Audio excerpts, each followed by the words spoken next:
All right, I'm gonna go ahead and call the meeting to order. It's 4:03. I see we are recording, so we're good to go. We don't have minutes to approve this time around. I want to just jump right into updates.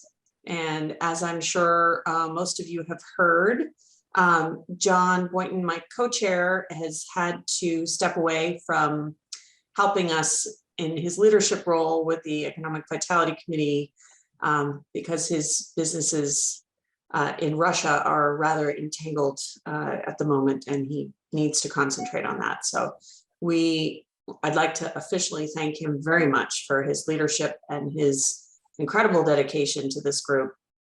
And I shall do my best moving forward, but I will need all of you to step up and help even more in the coming months, because unfortunately this is happening just as we're starting to get some real momentum going. So we shall carry onward. I'd like to move ahead to the, and with that in mind, maybe another update is think among yourselves if there are some other candidates you'd like to nominate just to fill out our committee a little bit more. That would be great. So just give that some thought. We could talk about that. Yes, Don, you're muted. Are we looking for anyone? Are we looking for any particular sector to be represented? You know, I would say let's try to get some more folks from our cultural institutions. You know, Jerry does a great job of jumping in when he can, but you know, they're finally getting back online after really being knocked down by the pandemic for a while. And you know, we don't see him at every meeting. He's really a guest, he's not a member, but Jan, I think, has a similar challenge. You know, really understaffed, and it's hard for her to be here all the time. So I'd love to see someone else from our cultural institutions. I think you know, happy that we have retail, we have restaurant, we have some service industry. So I think, to me, the one that's really missing is the cultural institutions. It would be great to have more. Okay, so and today's a tough day too, because we're missing our other star player, Beth Williams. So Marcia, no pressure, but can I ask you, can I ask you to please jump in and give an update from the town for us? Yes, I'm happy to do that. And actually I do have an update from Beth. She announced that they have a bike share program. It has a beautiful new logo for Concord Bikes, and it launched this past weekend, a soft launch. We're going to have an official opening come May, but there are 5 bikes positioned at the visitor center in Concord Center and 5 bikes in West Concord near the where the Bruce Freeman Rail Trail intersects with the existing MBTA commuter parking lot. So that program, people at the visitor center have been trained in the program and are able to help people rent a bike or take a bike for touring around Concord. Also, the visitor center has reopened and is open Monday through Monday. It's 7 days a week from 10 a.m. to 4 p.m. And that officially happened on Friday, April 1st. Their first weekend, they had over 200 people stop in. So she's looking forward to a very exciting, dynamic program season and visitor center season. They've got tour buses already coming into the community. There's a continuing, as well, they have a continuing ed program working with the Bedford Recreation Department, Acton Recreation, and the Concord Continuing Education Program. So they'll be doing walking historic tours for fitness and for information about what's going on in Concord. So those are some of the things that Beth has been working on. I also have distributed to the Economic Vitality Committee through the chairs and the Concord Business Partnership and the Chamber, and Burks, our consultant from DHCD, her latest study, or the completion of her village center assessment study. So recall that over the winter, we did surveys to the business community and to residents. We had just under 500 residents respond to that survey. And then she did follow-up forums or info sessions with sector-specific groups, and then a final meeting with Concord Together itself to talk about what she's heard and what she's learned through that process. So that report's now available to all of you, and Anne is willing to come to an EDC meeting. So possibly in May, you might want to schedule her to discuss her findings and hear more about that.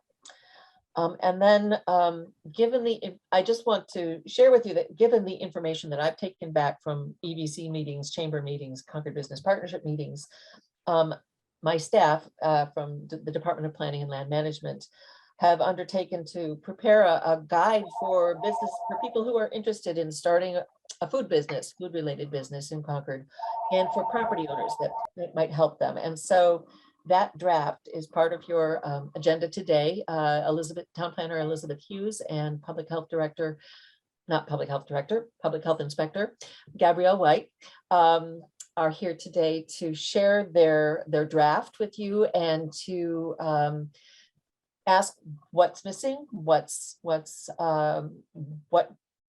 do you find interesting, what might you be missing, and then I think after I reviewed it with them at noon today, I hope that it might give you some jumping off points. Where do we see a need for further conversation, further discussion with town government, with boards and committees to improve the situation or to change the way we're looking at things. So that's Marcia, I'm sorry, I didn't see that come through.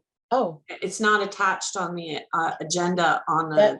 That document's going to be shared with you today. Okay, So great. Elizabeth and Gabby are here, and they will, if you can we share the screen with we should be able to share the screen, and they'd like to run through it, and then we can provide it as a draft for additional comments and additional feedback. But so that was the second thing. You did receive the report from Anne, right? Yes. Okay. Yeah, and we're gonna put that on the May agenda. Great. To talk Super. about. Yeah, great. So I think that's where I am today. I've been going to a lot of meetings recently, so No problem. Do you want to go ahead and just address that portion now, since we're talking about town related items? That would be great. So I'll turn it over to Elizabeth and to Gabrielle. Hopefully you can share your screen. Great. Yeah, Elizabeth, you've got it, right? Okay. Yep.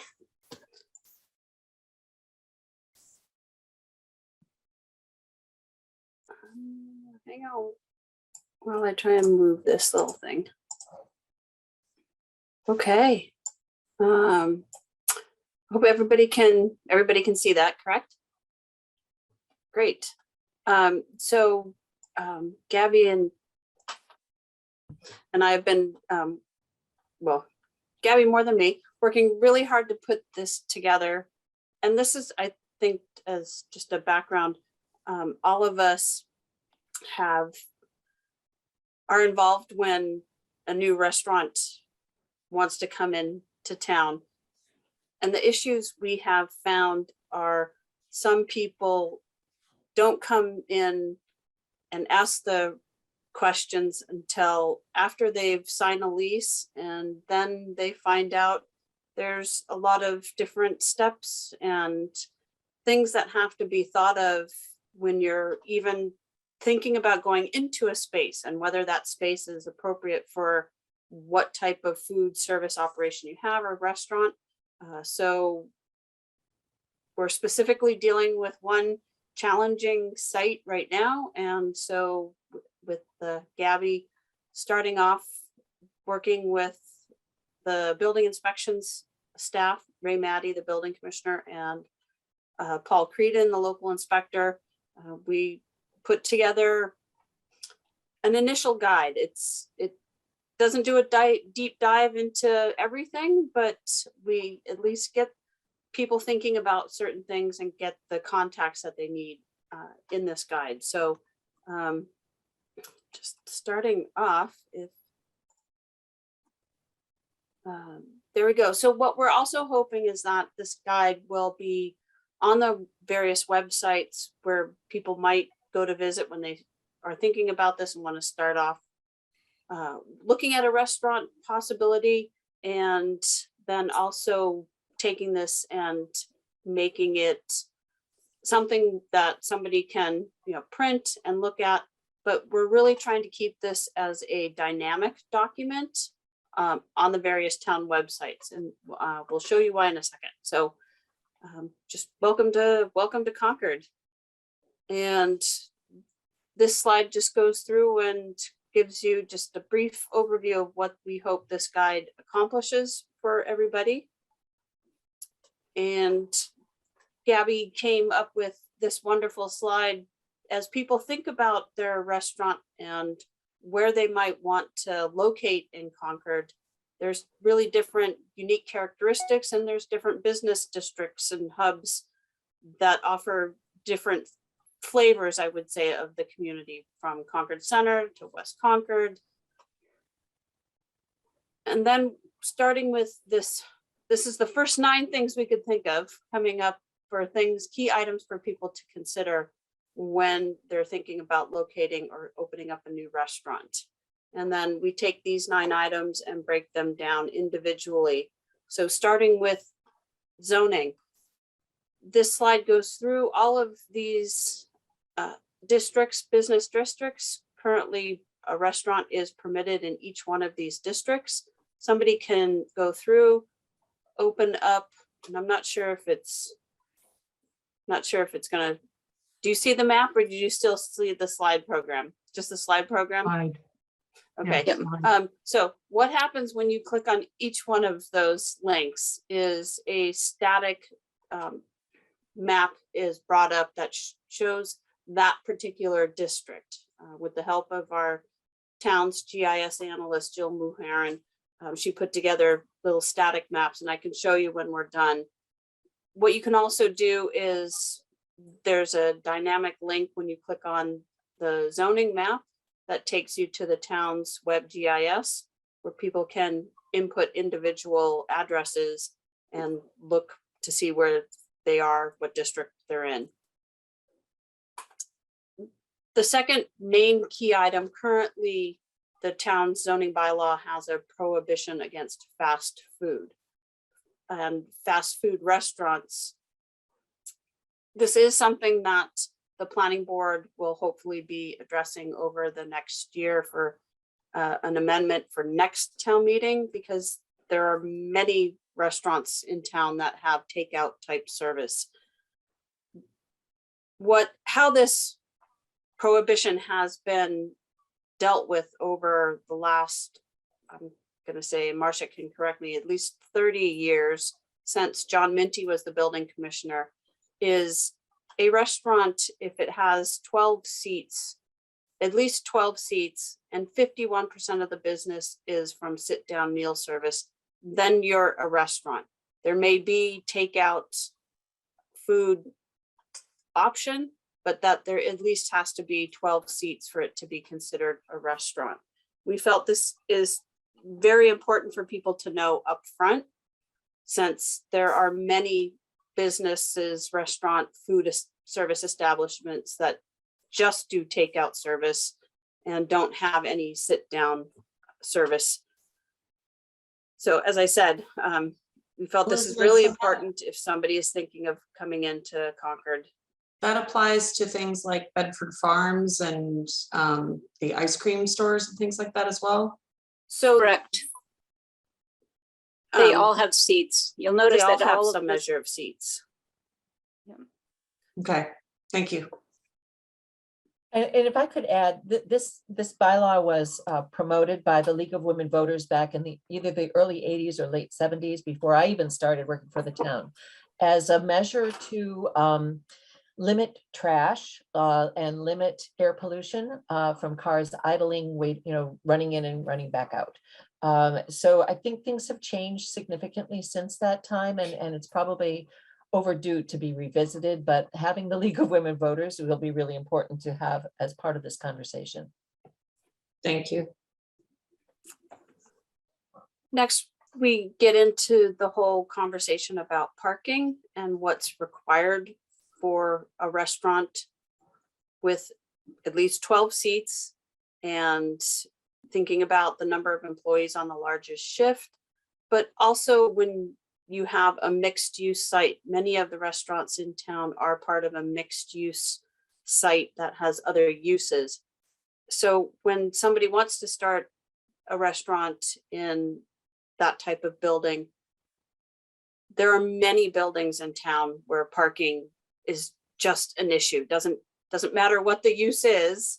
There are many legally non-conforming uses in Concord Center that those buildings don't have any parking.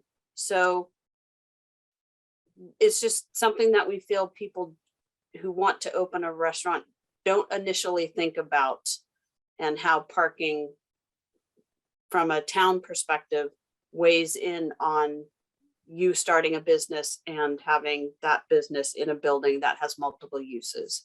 So a quick slide about parking. Then we get into water and sewer infrastructure and the policies that the Public Works Commission has about services that are over 50 years old. And if a project that's coming in, a new restaurant, requires significant site redevelopment, and those terms have been defined, that's usually an expense either the restaurant owner doesn't know about, and a lot of times the property owner and the building owner doesn't know about. So that can be a significant decision that has to be made if somebody wants to open up a restaurant. Then there's also the whole sewer review and the sewer improvement fee. Still working on this slide. As you can see, it kind of runs off because we want to make sure that we give solid examples for people so that they know this cost, which in many instances is very significant and something that people aren't aware of when they come to Concord. So we're still working on, and I'll have this done after this meeting and send it to Gabby and Marcia to look at before we send it off to the committee. But felt that this is important for people to understand from the very beginning about this significant cost when it comes to the sewer improvement fee. Quick question for you, Elizabeth. Yeah. Is this fee due upfront in full, or is the town able to work with restaurant owners to create a payment plan or something? This is something we've heard repeatedly is a very large, significant barrier to attracting more restaurants into town. I'm just curious what the experience has been in the past about. So I can speak to that. This is Gabby. Okay. Traditionally, water and sewer has required that fee upfront prior to issuing a building permit. So I know that there has been a few exceptions to that, but 9 times out of 10, it is required prior to issuing a building permit. And it is a very significant fee. Yes, it is. Okay, thank you. Yep. And again, this is the water and sewer department. So I can't speak to how they generate the fee but this is the set fee, $40.07 per gallon. And there's some calculations here. So you'll note that due to the zoning bylaw, which requires seating, the minimum gallon is 1,000 gallons per day for a restaurant. And that 1,000 gallons equals $40,070 as an upfront fee for any prospective restaurant coming into town.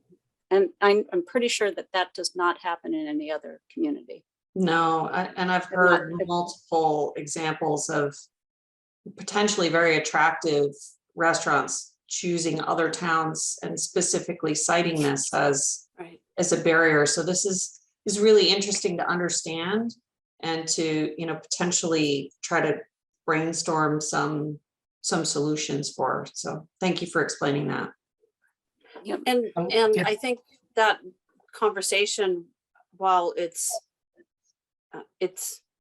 definitely not planning and land management, it's a conversation with Public Works Director, the Public Works Commission, the town manager, the select board, whether the finance committee gets involved.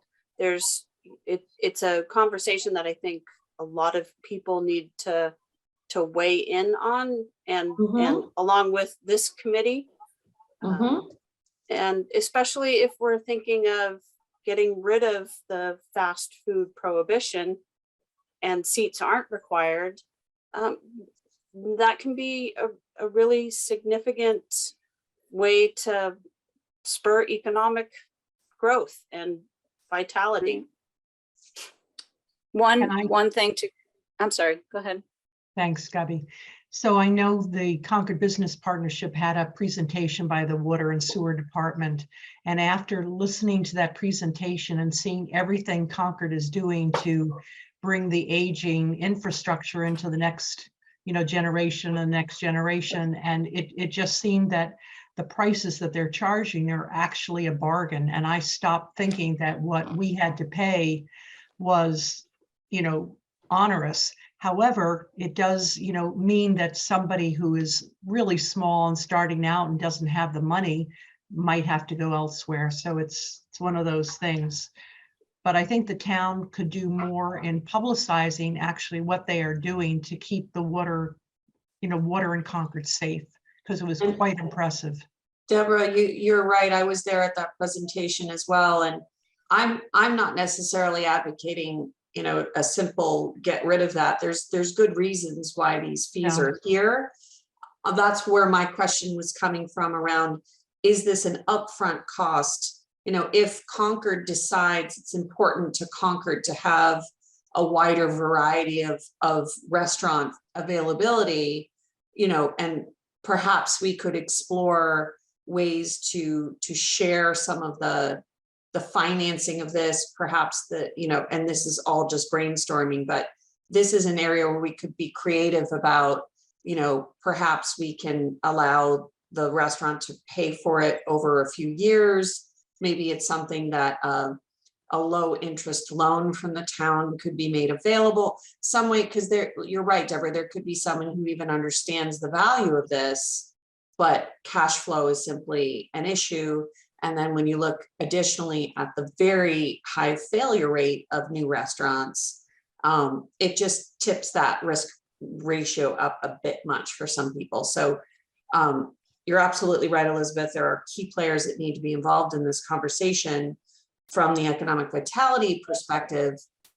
I think it's just an interesting area for us to think about creative solutions to help overcome, some of the challenges of this. But I don't want to hold you up with your presentation, Elizabeth. That's okay. Please continue. I think Marsha, I would like wanted to add- quickly, sorry, go ahead, Marsha.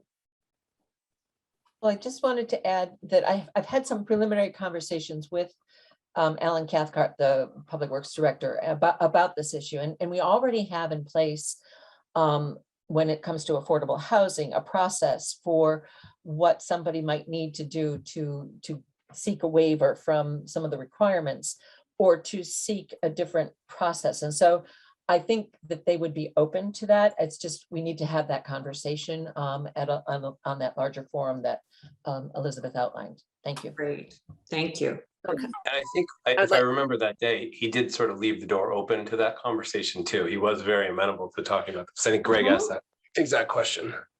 Great. I'd like to chime in a little. Steve Verrill is one who operates a private system. I don't think the amount of money involved is unreasonable, but it might be that they could set it up with just a different rate for a restaurant to take it over a period of years rather than all up front. Exactly. Really good point, Steve. I would also like to clarify that this fee is actually charged to the property owner. because the property owner will then own gallonage. So But does that pass from, so I see there's a metric here for if it was already being used as a restaurant, there's a partial credit, but it's not a complete credit, right? So if restaurant it could be, A, if restaurant A had 50 seats and restaurant B also has 50 seats, there would be no sewer improvement fee. oh, okay, So if restaurant A had 12 seats, but restaurant B had 50, they pay the difference between they already have the property already has the credit for the 12, I see. and they would be, so it's the property owner who basically has already prepaid for their building a particular access for use. So this isn't actual gallonage. This isn't the water and sewer bill. This is an access fee. Mm-hmm. I So think once it a might be, property, Go ahead, Steve. well, I think it might be more reasonable to just have a different gallonage rate if a restaurant was operating, and if it operates for a year and a half and goes broke, why, that's one thing, but as long as it operates, there's still that same fee. I mean, we have a grease trap pumped every 3 months, and that's a continuing fee year after year. And it'd be the same with the municipal, they have that to get rid of. Yeah. Well, I think what I'd like to do to just keep things moving forward today is to flag this as a really interesting area to drill down in. And let's invite some of the other committee members to join us on a future meeting to dig into this as a dedicated agenda item. Does that sound good to everyone? Okay, Okay, Elizabeth, why don't you keep going? You bet. At this point, I'm gonna turn it over to Gabby, and she'll tell me when she wants me to advance the slide. okay. All right. Because we are having a sit-down restaurant, a bathroom is required. And the minimum bathroom requirement would be a single unisex handicap accessible bathroom. And what many prospective restaurateurs don't realize is the square footage required to house a handicap bathroom. It's pretty large. And I don't know if you can see, I can't see it, but it's or something. You can see it on the slide here, but it takes up a fair amount of space within a restaurant to have that one bathroom. Additional toilet fixtures would be dependent on the occupancy of the building proposed. So that's a important thing to note when shopping for the right space for your restaurant, that you'd need to satisfy that one requirement. And is that's a state requirement, Gabrielle? Yep. So this is, it's both state plumbing code and then the access board for like ADA compliance, but it's the access board under the building. These are building code and plumbing code requirements. Okay, you can go to the next one. Okay, now we're actually talking about a food establishment. So under 105 CMR 590, minimum standards for food establishment. This is a state requirement. You guys there? Okay. Yep, go ahead. Yep. So 105 CMR 590 is a state food code requirement for minimum standards. And the basic minimal amount of equipment that you could have is a hand sink, a 3-bay sink. If you have any gas appliances, you would need a hood, an exhaust hood, refrigeration, food preparation and dry good storage areas, a mop sink, grease traps to protect the town sewer, and supporting HVAC and water heater. You can pop to the next one. Okay, so depending on the menu and type of service somebody is suggesting, they would fill out the application to build or renovate a food establishment. And I don't know if you want to pop into that, Elizabeth, but we have a pretty beefy part of the health department, the health division website that takes them through the application process, and they would submit their menu and then the flow of food and all the equipment that would be needed to support the food, as well as type of service. So it would show tables, it would show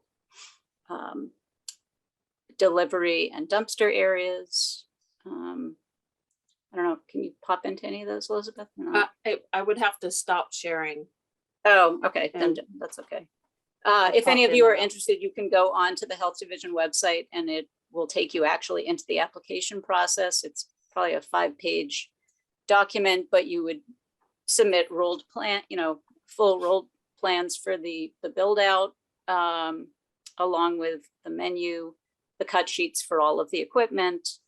And it says on our website that it is highly suggested that you have a food consultant help you develop this.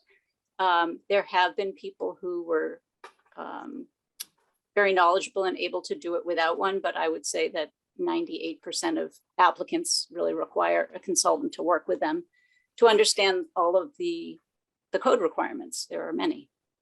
Gabrielle, when you say submit your menu, Yeah.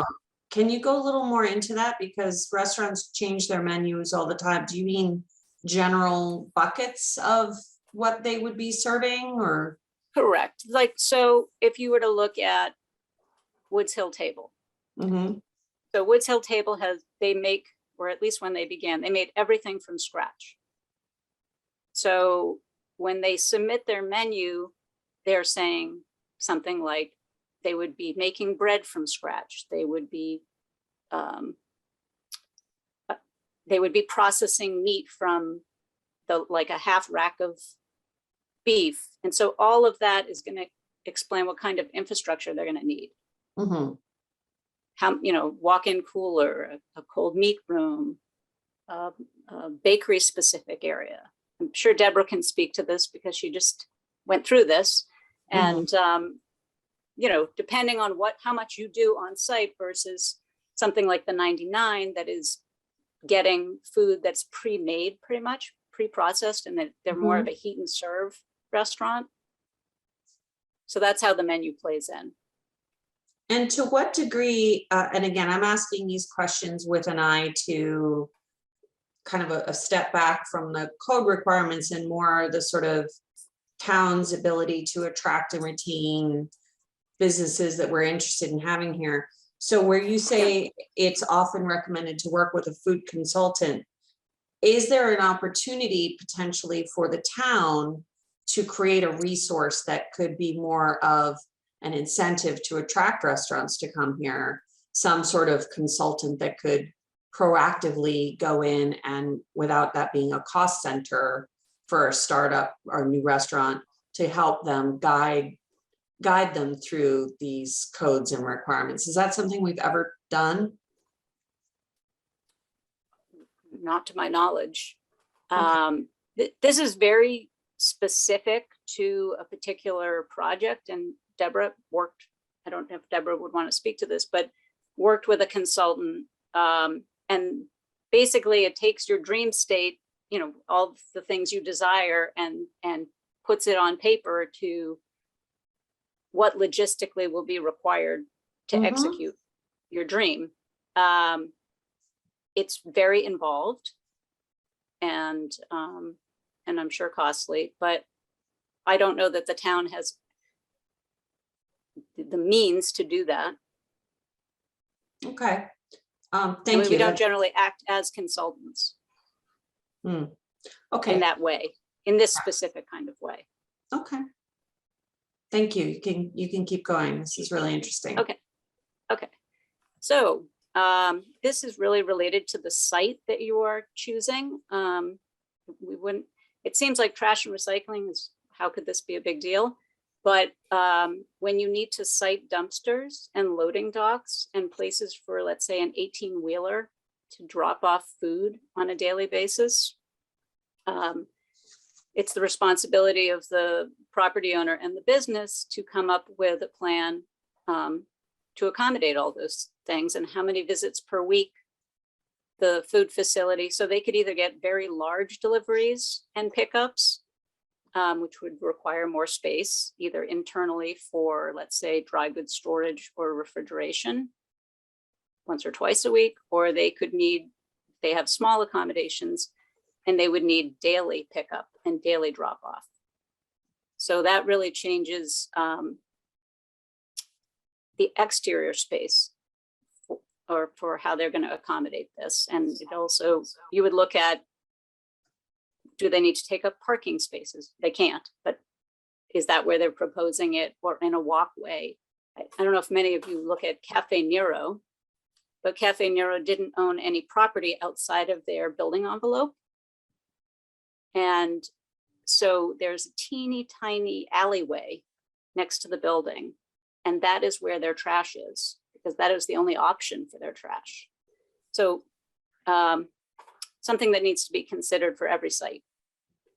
The other issue is signage. Obviously, the town has a sign bylaw, and that would go through the building division for the size of the sign and where it can be located. And if that happens to be in the historic district, there's another overlay about who reviews those signs. And the last piece is outdoor seating, which is really exciting because we actually had a lot of it in the last 2 years. And these are some items to consider, that the seating could not be in a public way or in a parking space or blocking walkways or doorways, and must meet the Architectural Access Board requirements. If you want to go forward. Okay. Elizabeth, this is you. You explain that. Yeah, so when I share my screen, does the little side pop-up of everybody, or do you just see the presentation? It depends on what you select for your view. If you look at the little bar above the video, you can choose the grid video, you can choose a thumbnail of the video. You can choose, yeah, so if you play around with that, you'll be able to see more, and you can move that video as well so that it doesn't block the text. All right, so I'll move that this time. So the key item number 8 is when there is a change of use. In the zoning bylaw, a change of use does require site plan approval, and that is generally through the planning board. So if a space is going from a retail space to a restaurant, then site plan approval through the planning board and the application, and as everybody understands, there's notice public hearing, an application, notification to abutters. Then the person is required to do a presentation to the planning board, and the planning board ultimately issues a decision for that particular use. All of the items previously that were talked about, trash deliveries, loading space, parking spaces, whether there's outdoor seating, all of those items get talked about during that site plan review process. So for a person who's thinking about a restaurant, that process generally takes about 2 to 3 months to go through if there's no significant issues and concerns. So just want people to know that if there is a change of use, there is this additional process that's required under the zoning bylaw. And then there's specific things that have to be submitted when you submit a site plan for site plan approval. And while we try to work with property owners and prospective tenants and restaurants, there's some items that you just have to provide. One is a site plan showing the parking. And this is where we get into, if it is a multi-use site with different uses, the building commissioner has to make sure that all of those uses have the required parking that they need, and that needs to be shown on a site plan. Often we can find previous site plans and we can just work with that. So we do try to not have to have somebody go out and hire a surveyor to lay out a new site plan. So, but that is something that the building commissioner has to verify when he's reviewing an application. Again, it's needing the floor plans for the restaurant. Where's the seating? Where's the bathroom? Where are all these other things that will have to be required on the site plan? Where's your trash, your cardboard dumpster? If you have fast food, where's your grease holding dumpster? And then the same thing which happened with Cafe Nero. How many employees are going to be on the largest shift, and what are the hours of operation, and how will trash and deliveries be handled? Does your project require any new exterior lighting, or are you planning on adding any landscaping to different areas? So those are all components of the site plan review application process. And then lastly, this is something that I know a lot of property owners and some business owners know, but the town advisory review team, it's for any project that somebody wants to come in town, whether it's a residential or commercial project. Anybody can send me an email and say, hey, I have this idea.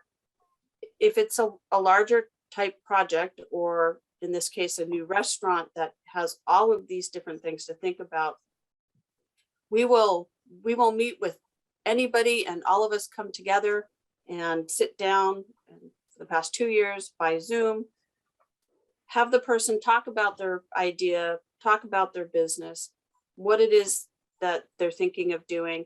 And then each one of us from the different divisions and departments will go through and say, well, this is something you have to think about. Have you thought about this?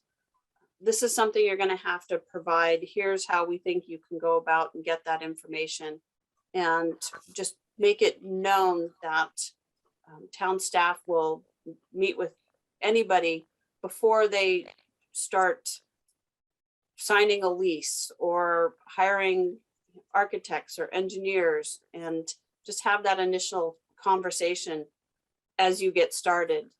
And from what I've heard from many people, it really helps reduce cost and time and just confusion as they go forward in the process.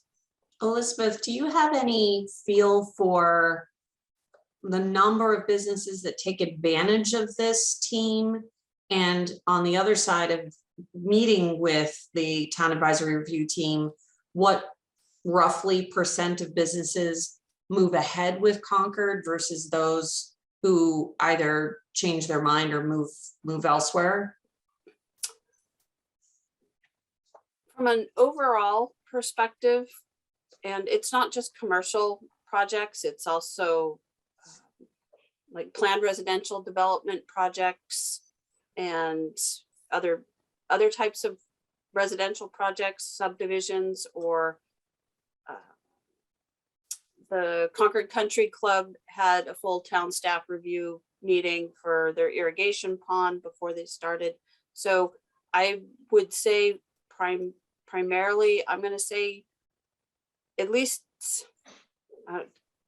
Gabby, your thought? I'm going to say at least 70% of people contact me or contact some other staff person who will say, hey, did you know, send an email to Elizabeth and she'll schedule a full town staff review meeting and we can all meet and go over it.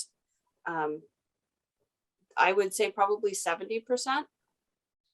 As far as the number of people who may meet with staff and then decide not to do a project or open up a business, I can't give you that type of data. I just know I'm going to say most of the people that meet with us and go through a full town staff review meeting, most of them are moving forward with the project.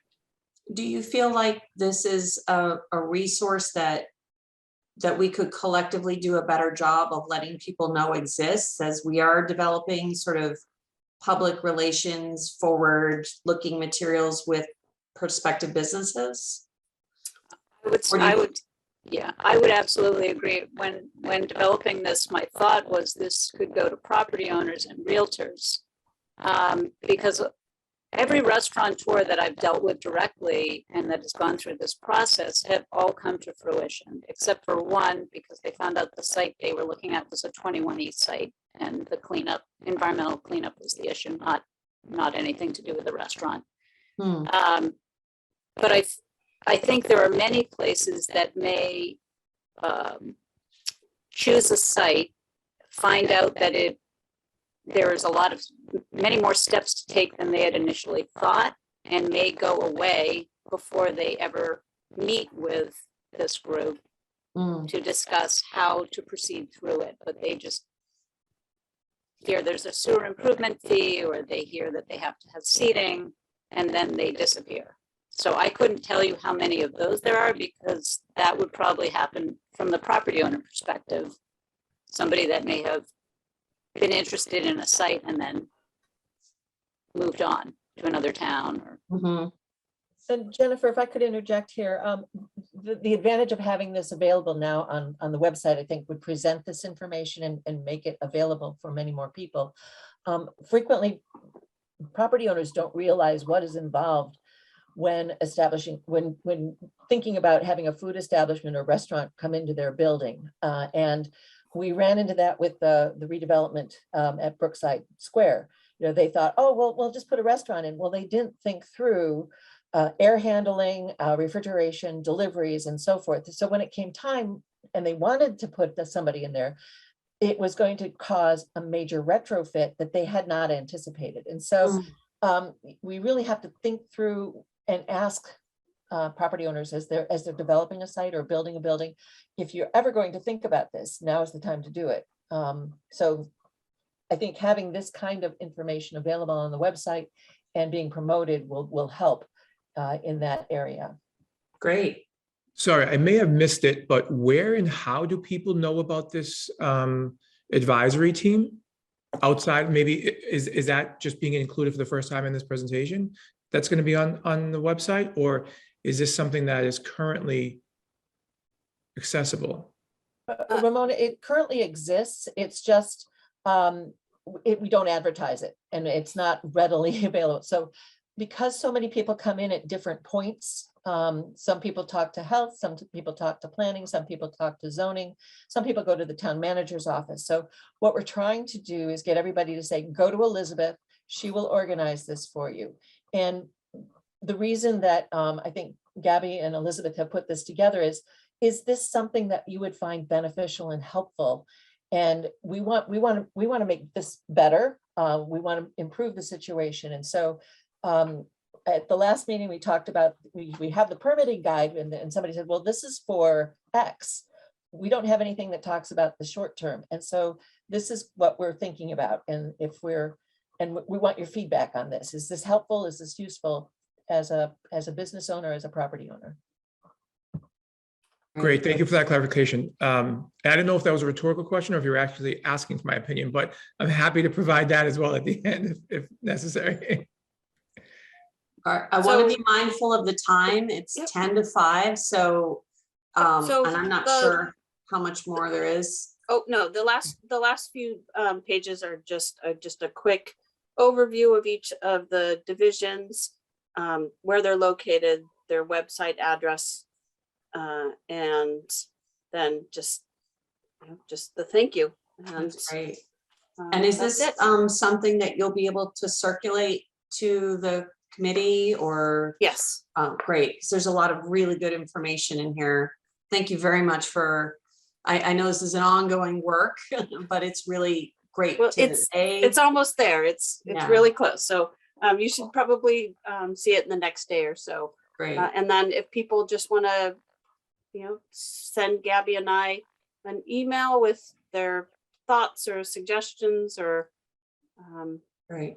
That This would is be great. super helpful, and I'm also really glad to see all of you here at these meetings. I think the more sort of cross-pollination we have, the better. Deborah, I saw your hand go up. Did you have a question or a comment? To comment, a number of the town staff told us about this committee and the option to be able to go through, and we did it twice, I think, and each time we learned what we couldn't do, and it did help us. But I will say also, every consultant that we work with, and all of our consultants were recommended by the town, every one of our consultants says Concord is the hardest town we have to work in. So I know one of our consultants said Boston's form is a 3-page form and Concord's is a 5-page form. So we do have a reputation for being harder to deal with.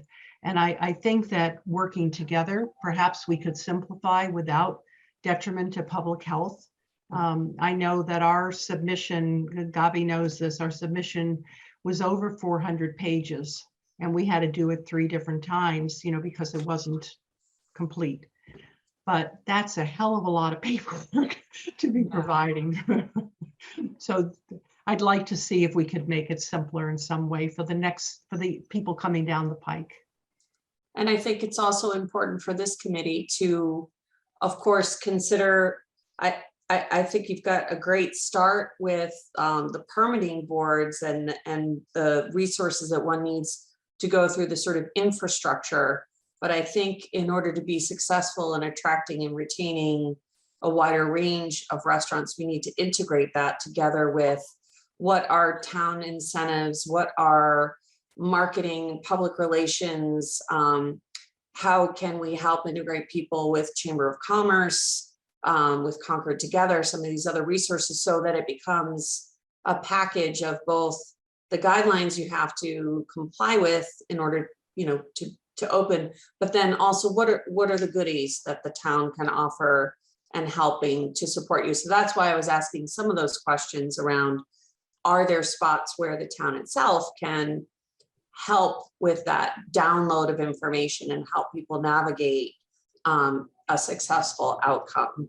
So this is a great first step, and I really thank you for sharing that with us today. I'm going to ask everyone to read those slides a little more carefully, and I would like to return to this and have a further conversation once people have had a chance to digest it a little bit. I just want to be mindful that we only have about a half an hour left to go, and we have a lot of folks we wanted to touch base with. So let's take just a couple of minutes if people have a top line question or initial feedback they'd like to share. Ramon, is there anything you want to, does this speak to your experience? It sounds like you didn't know this group existed when you were, it might not have, you've been open a few years now, but. Yeah, no, I mean, I think I don't want to take too much time here. I think it's a great start. I think it's a wonderful, option for people. I did not know about that TART advisory board there at all. And I was just, want to make sure that people do know, and how would they find out about that outside of just the, resources that were laid out. I thought that was very helpful. And I think I don't want to go too on, because my questions would be more specific, and I think it would be great maybe to have like a smaller committee that could, or maybe another one of these conversations to really get into a little more of the specifics of what that, what code are we using to do a plan review. And I went to the website, Concord. I didn't even see the option for the plan review application. I saw it on your form there, but I don't know if that's not active yet on the website. But again, it would probably be too detailed of a conversation for us to get into right now. Yeah.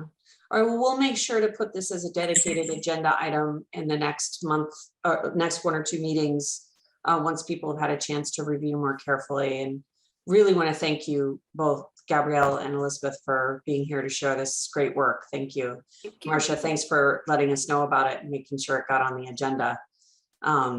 So I do want to just take a minute and kind of do our round robin, because there's a lot going on.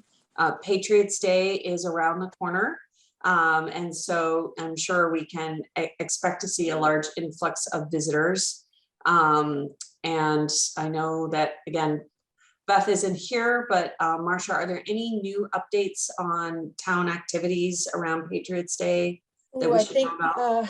I don't know if there are any updates, but I think Beth has put all the information. She prepared a flyer and it is on her website. We have the Tough Ruck is going to be going on the 16th The 18th is the parade, and then there are the different events happening at the National Park and at the Concord Museum. The 19th, there will be the dawn salute, bright and early in the morning. I don't remember the specific time, but I know it's as the sun is rising. And 6 a.m. Yeah. The first year I moved to Concord, I thought we were under attack. I had no idea that this dawn salute happened.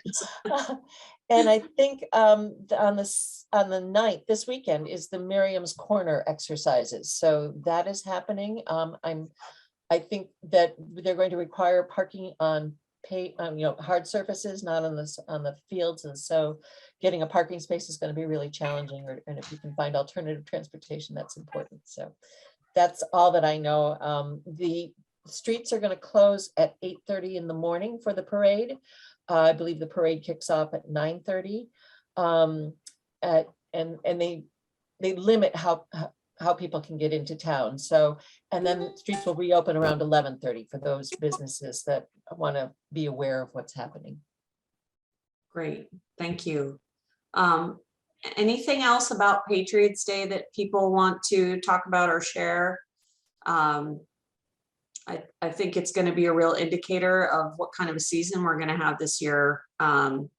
And it's interesting because the film crew is still pretty much taking over the Colonial Inn. So we may, I'm curious as to how that's going to impact sort of crowd management or even restaurant availability with an influx of tourists this weekend, the Patriots Day weekend, that is. So Ramon, are you seeing any like surge in pre-bookings for parties or larger groups that weekend? Do you know? I haven't seen anything or heard anything as of yet. That doesn't mean that's not happening. I just haven't seen necessarily something that would show it be a massive increase. Okay, great. All right, well, I'm just going to start with my screen and we'll do a quick around. Steve Verrill, what's happening at Verrill Farm? Which we be aware of? Oh, got unmuted here. Peas are coming out of the ground. We're hoping for not the muddy season. Business is fairly steady. We noticed the first quarter didn't come out quite as well as we hoped because we have had a lot of price increases. We've increased payroll and other people have increased things coming into us, from fuel and fertilizer to packaging goods and most everything that comes in. So we'll see where it ends up. But, we're optimistic it's spring again. That's great. Yeah, and changing hats for a minute with the magazine, we've seen a drastic increase in our raw material costs. Paper costs have gone up 13%. We're about to see a second postage hike. So yeah, it's hitting every sector, unfortunately. Cato, oh, sorry, go ahead, Steve. Our fertilizer went up about 40%. Ouch. Cato, anything new and exciting from your part of the world? Nothing new and exciting in the insurance world. It's just continuing on. We'll start to see some rate increases due to supply chain and other things like that. But I had a funny anecdote to your story about when you first moved to Concord. My grandfather was on the Battery way back, and someone moved into town very close to the Dawn Salute and petitioned the town and maybe even the state to get rid of the Dawn Salute on Patriots Day. Really? Well, that just preempted that crew to turn the cannons and face towards the house that next year. So anyways, that was always a funny story. I remember. Once I figured out what it was all good, but Yeah, well, this person did not enjoy it and pushed as hard as he could, but that crew turned the cannons. just go stay somewhere else that day. Yeah, exactly. Yeah. Deborah, how's everything going in your world? If we can only get our expansion open. That's all I can see is the months keep going by and again, his salaries have gone up. We've had to hire more people who aren't working next door yet and surcharges on deliveries and we have no money coming in from the next door space. So it's just, everything is just going out. Oof. So I need to see that reversed. Yeah, you're close, we hope. God only knows. I'll light a candle for you. Thank you. Dawn, how's foot traffic in the store? It's good, thanks. It definitely, especially on the weekends, we see the weather so greatly impacts what foot traffic looks like, both with locals and with people coming into town. But this past Saturday, we held our first in-store event since February of 2020. It was not an author signing. I'm not ready to do those yet because that involves putting out chairs and people sitting in close proximity for a while and extra staffing. But we had the Fen Book Fair, which was great to see families in and the boys excited about buying books for the library and just to, it felt like old times. And it was, and it did, bring more people in. They send out e-blasts to their alumni and, there were balloons and candy and it felt regular. That's wonderful to hear. Yeah. That's great. Good. Ramon, are you planning to do outdoor dining this season now that you're fully open again? We are. Our outdoor dining is a painful process because we have to break it down and during the day and then put it out at night, and that's more of an issue of our neighbors than anything. But trying to, be accommodating and mindful. But that's another conversation. Yeah. So to answer your question, we will be doing it. We'll it was successful. I think people are more comfortable this year with sitting inside. So we'll see how that goes. But we definitely think that it's the community embraces it. And yeah, supply chain's an issue. As most of we're doing another location in Lexington now. And so, our equipment, they're telling us 6 to 8 months lead time, as I'm sure, Deborah, you've dealt with yourself. And so, it's just brutal. We're seeing some staffing come back. We're seeing foot traffic increase. We're definitely having, I think things are moving in the right direction. So we want to be cautiously optimistic, but there's definitely costs are rising and we can't raise our prices exponentially to keep up with it. And so you can only divide the pie so many ways. It's, we have a very specific, measurement that we break it down. And so it's going to be very, very interesting and difficult to manage going forward. But,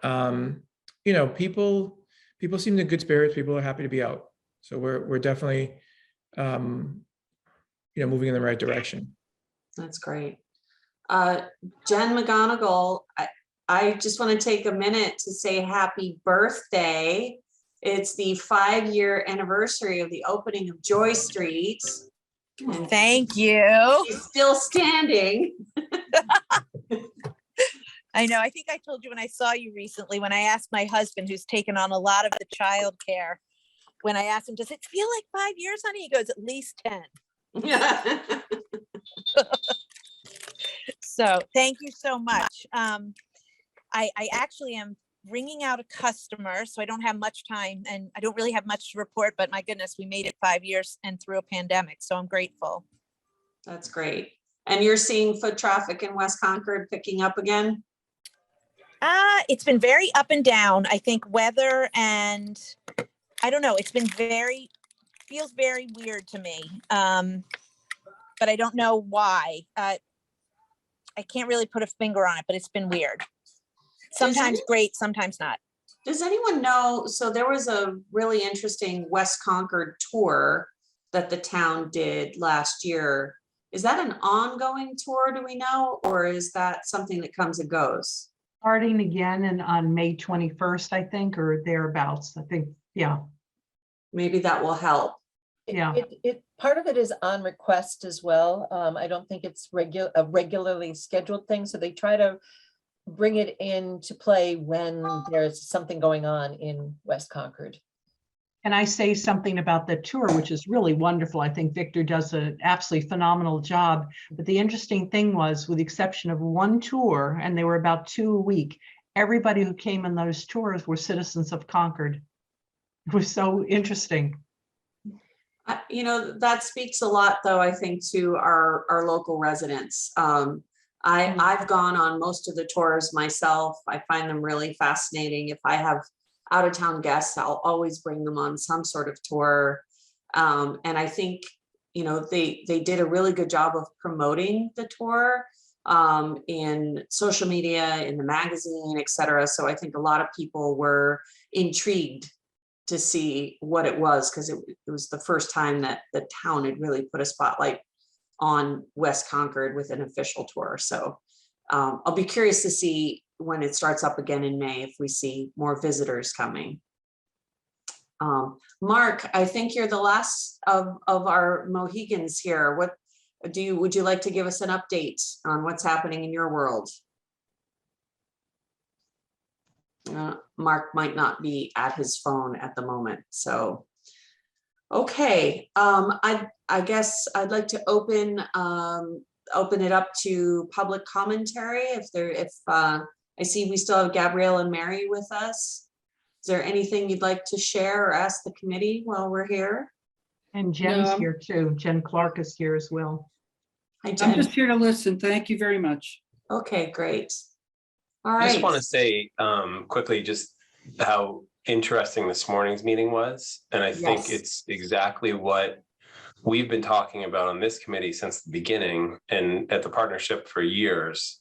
And that restaurant guide is a step in the right direction, you know, and it's sort of the same thing, but listening to all three of those towns having that person who a business can come to, not just a restaurant, but any business, to help go through the health and help through the planning board and everything else. I mean, I think that's one of the things that's really, really forefront for us to work on, because, you know, it is something that this town is lacking. And to hear, you know, Lexington, she used the word concierge type person and giving her cell phone out to anyone who would need it at any time. You know, Ramon sitting there and has a question about what he's doing, he can call her and say, hey, can you give Gabby a call and help me out with this? You know, those are the kind of things that, you know, sort of feeding off of what happened this morning, I think we really need to focus on this committee, because that's how we're going to help. And it's going to help us with the town and, you know, Mary coming onto the board and other people. You know, it should be something we should really have focused top of mind at all times. And the amount of grant money that they were talking about out there. Yes. I can't remember who said it. They got a $250,000 grant to help with some of the stuff. And I know, Marcia, you know how all that stuff works, but, you know, just understanding and having Melissa, who is married to one of my buddies from growing up, Chris, you know, having her as a pretty cool, you know, person who we can talk to, because she has the Concord connection also, but has now had experience in that position in 3 or 4 different towns. It could be really beneficial for us. Yeah, I think hire her. I was kind of thinking the same thing. When I found out she left Lexington and went to Burlington, you know. Well, I think Cato's saying maybe he's she having a wants to come cocktail back party. home. Yeah, right. I'm happy to do that too. Call Chris right now. Mark, is Mark still on the call? No, I think he was having trouble with his phone. He dropped off. Yeah, so Mark was supposed to be working on a draft letter from the committee to really formally start that conversation with the select board about how strongly we all feel. And I think the goal is to get the Concord Business Partnership, the Concord Together group, and the Chamber of Commerce all also on board, so that the select board really understands that this is a cohesive voice in inviting a really serious conversation. But I think it was loud and clear this morning that that's a really beneficial thing to have.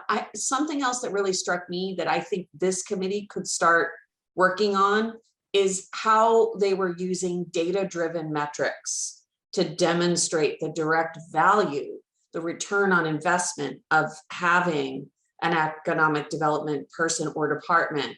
And that's a big thing to get your arms around. How do you track, how do you correlate foot traffic and tourism through to dollars back into the town coffers to help pay for programming and services. But I really think that's something this committee could tackle and help give some, because anything that we would eventually want to fund is going to need to pass town meeting.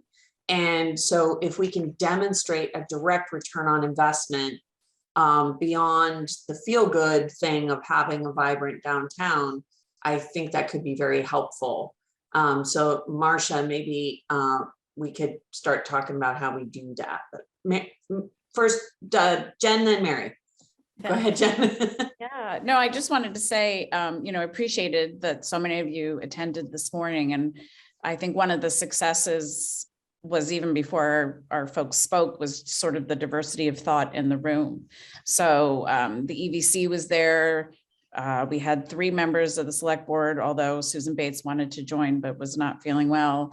Marcia, Carrie, the cultural committee, and I guess for me, and I'm glad you referenced the letter, is we need to kind of knit all of these voices together to make this move forward. So I think, the business partnership sort of teed up the conversation that I think this group can then help to carry that forward. I should mention Mary Hartman is coming onto the select board, hopefully. So she was also there today. So there was a lot of interest. And I think that just speaks to the value that the community is feeling on this. And I think one of the select board members mentioned to me afterwards that, obviously coming out of the pandemic, and we saw how much even our local community invested in our business, that this isn't just about starting new business, but also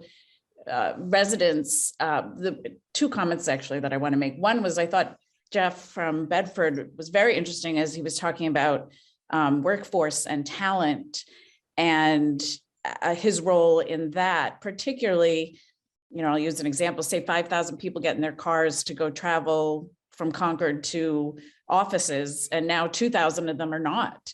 And, are they getting what they need in the community, quality of life issues that maybe we hadn't had to look at before? So just even thinking about trends of work and how our existing residents are interacting in the community, I thought was interesting. But the other part, and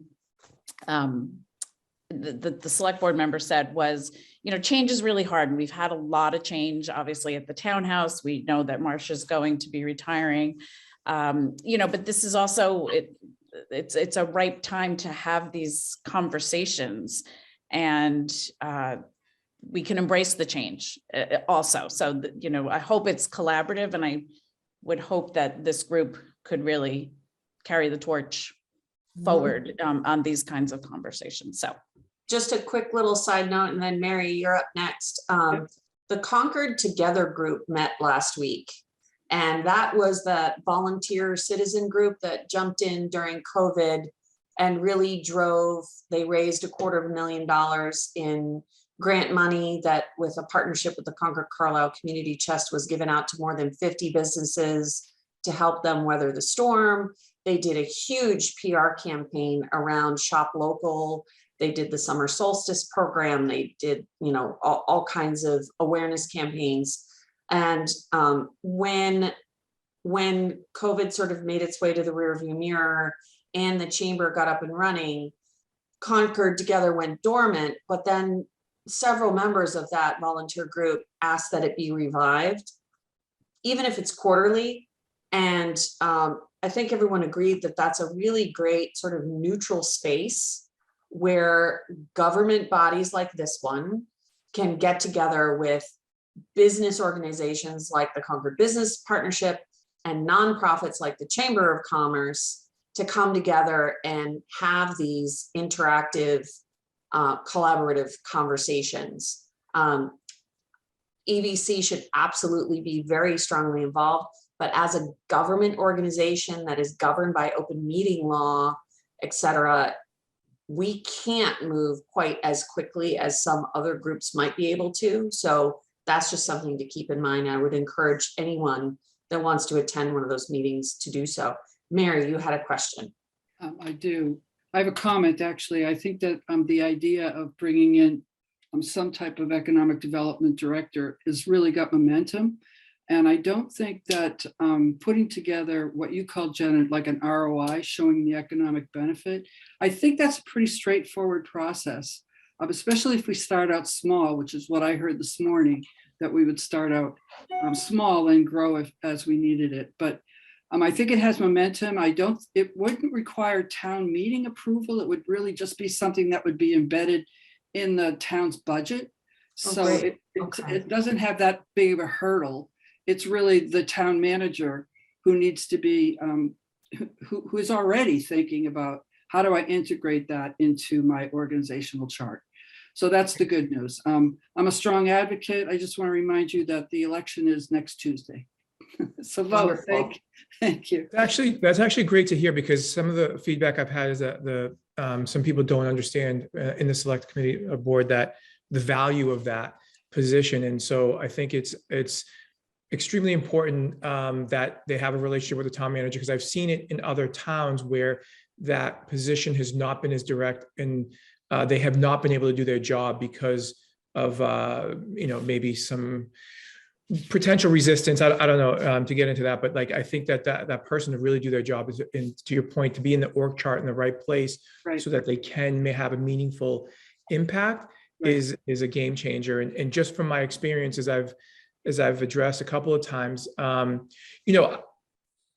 between Lexington and Concord, has been dramatically different. And I'm hoping, and I know that we can get there with Concord as well. But the other thing is, I know that there's some issues with like the format of maybe doing a virtual meeting, right? And so I think that some of the advantage that we've had out of COVID that we want to make is that to be able to bring all the departments together. So that presentation that Gabby has worked on in the health department, I think that's brilliant.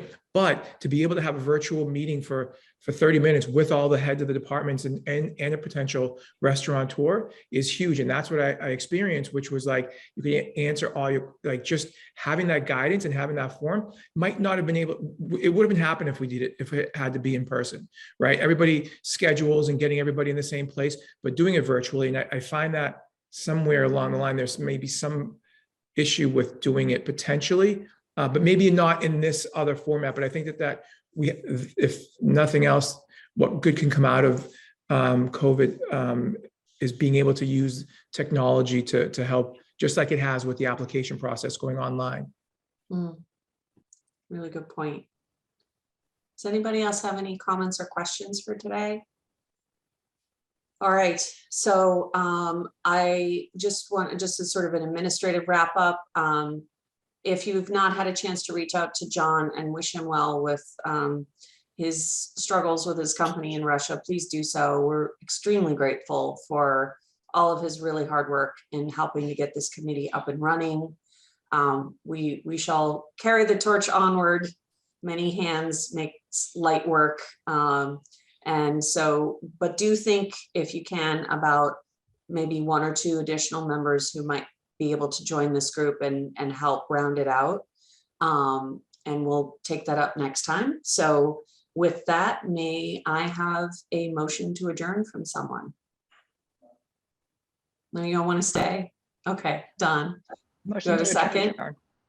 Second, Okay, I'll call your names to do the roll call vote. Steve? aye. I vote aye. Cato? Deborah? Aye. Dawn? Aye. Ramon? Aye. Jen, if you're out there? Aye. Yep, Okay. I'm here. Great. All right, we are adjourned. Thank you all very much. We'll see you next time. See you guys. Hi, Bye-bye. everyone. Bye-bye. Aye.